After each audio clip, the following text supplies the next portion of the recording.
princípio, és único e primeiro. Será que é possível converter um eucaliptal ou qualquer outro terreno mais complicado em projetos de permacultura? Siga a falar sobre isso.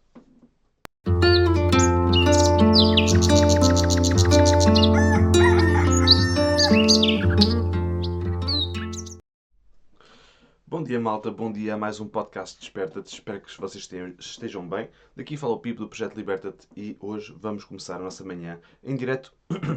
São 8h30 agora neste momento e vamos falar acerca de um tema que nos é bastante familiar, porque nós trabalhamos muito nessa área. Trabalhamos muito na área em terrenos onde as pessoas não pensam que seja possível cultivar, que não seja preciso criar um projeto de permacultura, gestão de energia, gestão de água, gestão de casas e é possível, ok? É possível sem dúvida nenhuma. Porquê?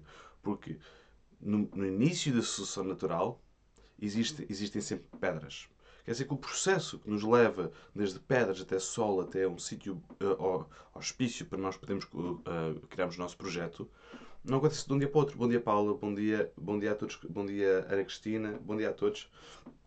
Quer dizer que esse processo não acontece por acaso. Esse processo é um processo natural que acontece não para nós, mas estamos no ecossistema, nós podemos utilizar, podemos observar, podemos ver como é que funciona e podemos replicar. Quer dizer que quando nós temos um terreno cheio de eucaliptos, como é um cenário muito comum em Portugal, quando nós temos um terreno cheio de eucaliptos, será possível fazer alguma coisa desse terreno? Claro que é. Porque antes dos eucaliptos estarem lá, estava lá outra coisa. Nós pusemos lá os eucaliptos são seres vivos, olha, este bacana que vem aqui, mano. O que é que acham do cenário novo? Exatamente. Quando nós colocamos lá os eucaliptos, antes disso estavam lá outras coisas, estavam lá outras, e vão testar outras coisas no futuro, porque são seres vivos, estamos a trabalhar com seres vivos, estamos a trabalhar, bom dia Paulo, estamos a trabalhar com plantas, estamos a trabalhar com ah, ah, elementos cíclicos, portanto, siga a trabalhar com eles. Houve uma vez que o mais comum nos eucaliptais é arrancar tudo, dizimar tudo, uh, levar tudo ali, criar uma tela branca, que é para nós então colocarmos lá as plantas que nós queremos, desenhamos exatamente como nós queremos, as coisas como nós queremos. Se bem que muitas vezes esse não é o caminho mais fácil. Parece o caminho mais óbvio, mais simples, mas não é o caminho mais fácil. Porquê? A energia que é preciso para se arrancar eucaliptos, para se manter os eucaliptos fora dali, é muito grande, especialmente quando são eucaliptais grandes, ok? Quando são sítios grandes. Quando são sítios mais pequenos, um ou outro, não há problema. Olha, este bacana vai ter que ficar mais bem agarrado amanhã. Mas é isso, quando nós temos um sítio grande, é difícil. Nós precisamos de maquinaria, precisamos de poder, precisamos de muita energia para o menor resultado.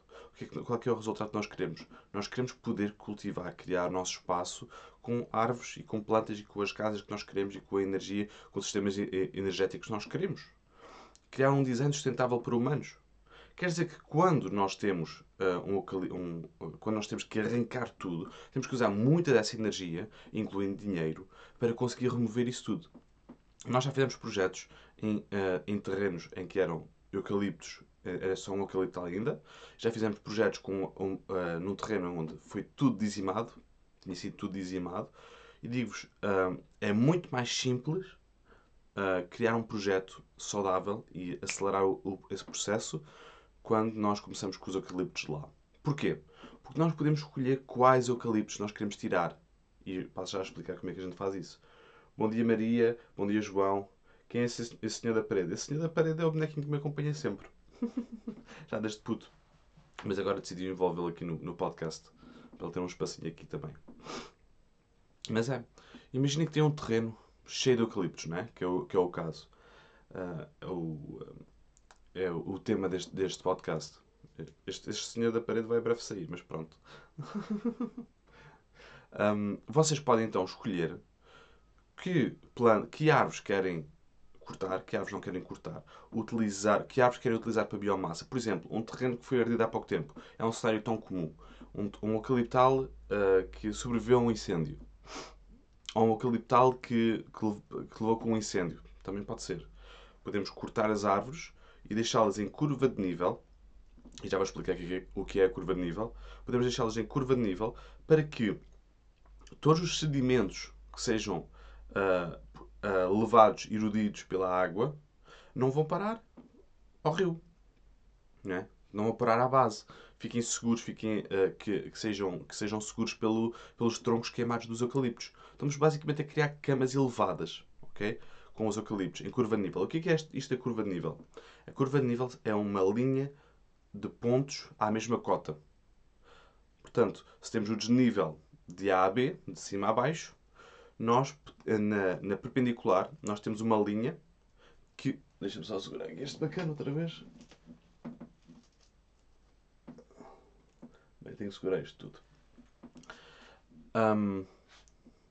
Temos uma linha curva de nível, exatamente, que é uma linha toda perpendicular à mesma cota do terreno, em que se nós colocarmos então essas árvores cortadas ou essa matéria orgânica seguindo essa curva de nível, toda essa matéria vai ficar agarrada ali e nós vamos poder fazer uma cama que vai absorver, vai utilizar a água que está no terreno, que é a água que vai de A a B, depois de um incêndio que vai muito rápido de A a B, nós podemos segurá-la num sítio onde nos seja vantajoso, onde hidrata a paisagem de uma maneira mais eficaz. Okay? É por isso que utilizamos muitas curvas de nível. Também por causa dos swells. Os swells também são construídos em curva de nível, que é para aproveitar o máximo de água possível. Depois, claro que fazemos desníveis dentro dos swells. E é isso, temos que fluir como a água, não é? A água vai ter que sempre ir parar ao mar. Só que por onde é que ela vai passar? Onde é que ela vai irrigar? Onde é que ela vai tocar? Não é? Vai sempre pelo caminho do menor esforço. Não é do mais fácil. É o caminho que requer menos energia para ela se movimentar. Se existe um buraquinho na parede, garanto-vos que se chover, a água vai começar a pingar esse buraquinho. Porque vai querer infiltrar pelo caminho mais fácil, onde a gravidade a puxa. Não é? Acho que vou tirar este buraquinho daqui que ele está-me a distrair um bocadinho. Vou deixá-lo aqui ao pé de nós. Pode ser aqui.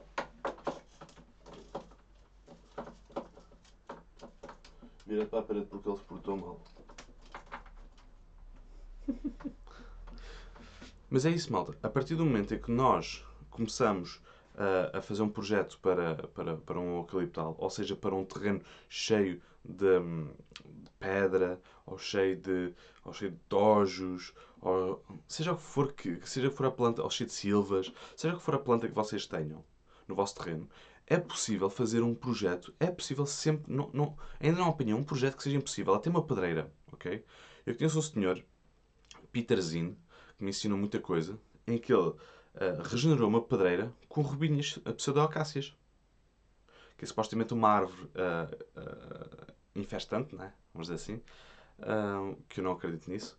Que existam árvores invasoras. Pronto, não é a minha cena. E vou explicar porquê. Porque acho que é importante explicar porquê. Porque não acredito que existam plantas que estejam ali para te chatear a ti próprio. É pá, não, olha, eu vou crescer aqui só para chatear ali o Pipo. Não. As plantas invasoras têm um perfil de invasoras porque estão a fazer uma coisa que é necessário fazer. E é necessário fazer rápido. Ok? Se aquelas plantas estão a crescer em grandes quantidades naqueles sítios, normalmente quer dizer que elas são precisas daquele sítio. Para fazer o quê? Podes não saber, mas elas são precisas naquele sítio. Ok? Portanto, a partir do momento em que nós falamos em rubínios pseudo-acácias como invasor, é pá, não. Se tiveres um sistema de permacultura, tu podes utilizar essas plantas como sacrificiais. Podes deixá-las crescer muito rápido, como são de crescimento rápido e são fixadoras de azoto, e podes ir cortando. Zoom, zoom, zoom. Podes ir cortando para cabos, para fazer cabos de madeira. Okay? Dá a fazer N coisas. As albízias, a mesma coisa. Albízias, a mesma coisa. Mas essa pedreira foi regenerada com rubínios pseudo-acácias. Porquê? Porque crescem muito rápido, são resilientes a qualquer tipo de cenário, okay? E criam biomassa muito rápido, que é para criar solo. Porque o que é que nós temos com uma pedreira? Temos a equiparada a uma fase de sucessão inicial. Quer dizer que nós temos, se nós tivermos uma pedra-mãe, não é? Como existem muitas montanhas que ainda têm pedra-mãe exposta. O que é que vocês veem na pedra-mãe? Veem musgos. Porquê? Porque os musgos espalham-se por esporos como os cogumelos. Quer dizer que os musgos vão começar a cobrir a pedra-mãe, vão começar a morrer, vão começar a decompor, vão começar a criar substrato. E depois, a partir do momento em que já têm algum substrato e passam os passaritos, passam os animais dispersores de sementes que vão comendo sementes aqui e ali, vão começando a crescer algumas pequenas herbáceas que conseguem adaptar-se àquela quantidade de substrato. E assim vai começar a sucessão natural, que nos vai levar a árvores de porte grande, como carvalhos, sobreiros, por aí fora, ok? Mas isto tudo começa com pedra-mãe, como nós temos na pedreira. Quer dizer que nós temos de replicar temos que acelerar, claro, esse processo que nós entendemos, que nós já estudamos e que nós conseguimos entender e estudar o que se está a passar na sucessão natural. Portanto, a partir do momento em que nós olhamos para isso dessa maneira, para as pedreiras dessa maneira, até podemos criar bacias de água. Podemos criar pias de água, pontos de hidratação para os animais poderem beber água, por exemplo. Ok? O Pedro está a perguntar: as curvas de nível fazem-me lembrar as vinhas do Douro. Será um exemplo? Sim, sim. Se bem que hoje em dia eu estive no Douro há pouco tempo e vi lá umas coisas interessantes. Sim, sem dúvida que é isso mesmo, as curvas de nível é mesmo isso. Só que algumas vinhas lá estão a dar mais prioridade para além, estão a começar a desviar um bocadinho dessa linha. Se bem que foram construídas muito naqueles chocalcos, e os chocalcos também normalmente seguem a curva de nível, a malta costuma fazer isso intuitivamente. Não é algo novo, de maneira nenhuma, não quer que fiquem a pensar é a última Coca-Cola do deserto. Não, não. É mesmo. As pessoas fazem isso instintivamente, quase, ok? Já. Mas no Douro o que eles estão a fazer, estão a começar a abrir um bocadinho, a desviar um bocadinho dessa regra, para facilitar o movimento de máquinas. Okay? Porque aquilo já é tão apertado, cada linha está tão apertada e às vezes eles precisam de passar com máquinas para a colheita e eles estão a começar a desviar um bocadinho isso. Eu reparei isso a última vez que eu fui ao Douro. Portanto, sim, a maior parte das linhas da curva de nível, das vinhas do Douro estão em curva de nível, se bem que já estão a começar a desviar um bocadinho. Mas por exemplo, a partir do momento em que eu tenho muitos eucaliptos, voltando aos eucaliptos, a partir do momento em que eu tenho muitos eucaliptos, eu consigo agarrar num eucalipto, se for vivo, não é? Cortar um eucalipto. Existem maneiras de matar os eucaliptos se tu quiseres mesmo remover um eucalipto, porque eles são muito difíceis de matar. Se quiser utilizar para biomassa, deixa lá estar e vai cortando, vai cortando. Precisas de mais de manutenção. Porque aquilo de todos os anos vais ter que cortar. Podes vender a madeira, podes utilizá-la para o teu bosque, para utilizar, podes utilizar para cultivar cogumelos. Okay? Madeira de eucalipto é espetacular para cultivar cogumelos. Vamos ter um curso de produção de cogumelos caseiros no próximo dia 7 de novembro. Se quiseres, tens aqui o link aqui à volta na descrição. Podes ir lá espreitar. Os eucaliptos são espetaculares para cultivar cogumelos em tronco, nomeadamente shiitake, ok? Entre outros. O shiitake é o mais populado de se cultivar em tronco, mas já há outros. Lá está, e podes ter quase no teu bosta de alimentos, podes utilizar os próprios eucaliptos. O problema é a solução. O problema é o quê? É o eucalipto. Vamos transformá-lo numa solução. Vamos criar comida para as outras árvores. Vamos criar comida para os fungos, para o micélio que tu vais comer os cogumelos no futuro. Utiliza isso, devolve isso ao sistema, que é para o sistema poder te dar comida. Okay? É fácil dessa maneira. Não é um bicho-papão. É um bicho-papão se for utilizado de uma maneira, se for gerido de uma maneira para daqui a 10 anos cortar tudo, levar, está feito. Isso vai degradar os solos, isso vai degradar a paisagem que estás a trabalhar. Claro que sim. Claro que sim. Danifica. Qualquer monocultura danifica.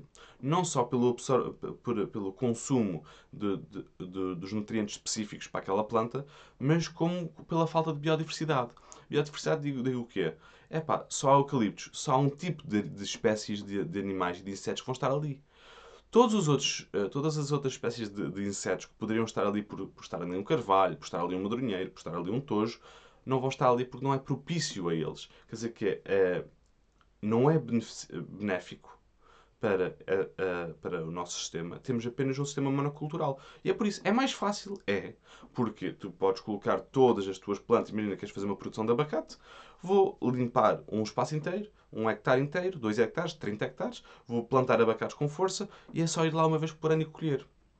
Okay? É o benefício, é por isso que a malta faz. É fácil de controlar. Okay? Só que depois adiciona-te trabalho a ti. porque tens que lá ir, tens que podar, tens que tratar, tens que pôr os tóxicos para manter aquilo.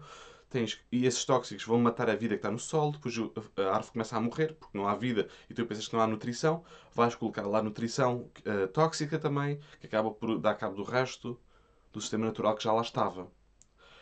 Usa o sistema que já lá está, sempre. Okay? O sistema que já lá está é um sistema indicador daquilo que tu podes fazer lá. Pelo menos uma fase inicial. Eu acredito que criando as circunstâncias num espaço, e eu já vi isso acontecer, é por isso que eu acredito. Eu acredito que criando as circunstâncias num espaço, tu consegues criar o bosta de alimentos como tu queres, incluindo exóticas. Okay? E digo isto sem problema nenhum, porque eu adoro exóticas. São plantas espetaculares e pronto, claro que não são muitas delas não são adaptadas a este clima, não são de maneira nenhuma as primeiras plantas que eu vou colocar num bosque de alimentos aqui. Primeiro muito antes vou aos medronheiros e vou aos carvalhos e aqui no Algarve vou às alfarrebeiras e lá em cima vou aos avelaneiros e aos castanheiros e às nogueiras. Por aí fora, ok? Muito antes. Mas estamos a falar de sistemas adaptados. Nós podemos criar condições que sejam adaptadas para as espécies que a gente quer. Quais é que são as espécies que tu queres? Como indivíduo, como humano que tu és, ok? Quais é que são as espécies que tu consomes em casa? Abre o teu frigorífico, observa o que é que lá tens e começa a plantar conforme aquilo que tu compras. Primeiro, antes de mais nada, suprime essas necessidades básicas, ok? E depois então começa a inventar, ok? Malta, este foi o podcast de hoje. Espero que tenham gostado, espero que tenha sido útil para vocês, espero que tenha respondido a algumas perguntas que vocês tenham tido. Bom dia, Susana, chegaste no final, mesmo no final. Um beijinho a todos. Espero que tenham gostado do podcast. Não se esqueçam de espreitar a Escola Liberta-te, que está aqui acima.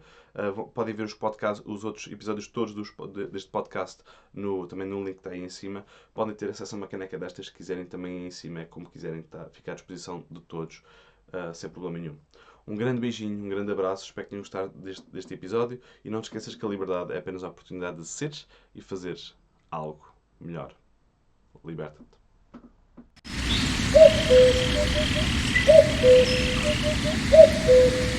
Thank you.